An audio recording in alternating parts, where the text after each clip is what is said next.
বিসমিল্লাহির রহমানির রহিম। সম্মানিত শ্রোতাবৃন্দ, গত পর্বে আমরা আরবি হরফ নিয়ে আলোচনা করেছিলাম। এই পর্বে আমরা আরবি হরফগুলোকে নুক্তা বা ফোঁটা দেখে কিভাবে চিনব সেই বিষয় নিয়ে আলোচনা করতেছি। লক্ষ্য করুন, নিচে এক নুক্তা যুক্ত হরফ দুটি। এক নাম্বার হলো বা এবং জিম। বা এবং জিমের নিচেই শুধুমাত্র একটি ফোঁটা থাকে। এক নুক্তা যুক্ত হরফ বা জিম সহ মোট 10টি বা জিমের নিচে এক নুক্তা থাকে।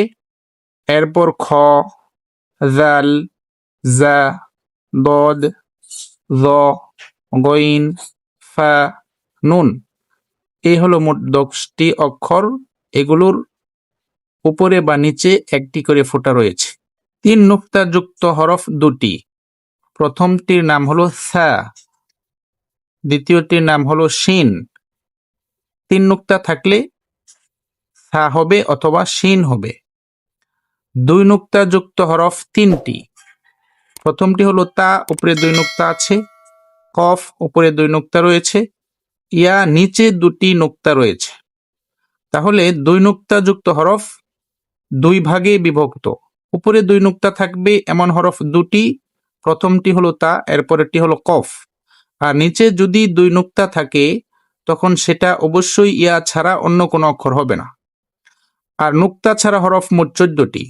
প্রথমটি হলো আলিফ, হা, দাল, র, সিন, সদ, ত, আইন, কাফ, লাম, মিম, ওয়াও, হা, হামজা। এই হলো মোট 29টি হরফ। নুক্তা সহ আমরা ভালোভাবে চিনে নিব। আগামী পর্বে আমরা কোরআনে আরবি হরফগুলো যেভাবে লেখা থাকে সেই অক্ষর নিয়ে আলোচনা করব। সেই পর্ব দেখার জন্য সুপ্রিয় শ্রোতা বৃন্দ আপনাদেরকে সাদর আমন্ত্রণ জানাচ্ছি।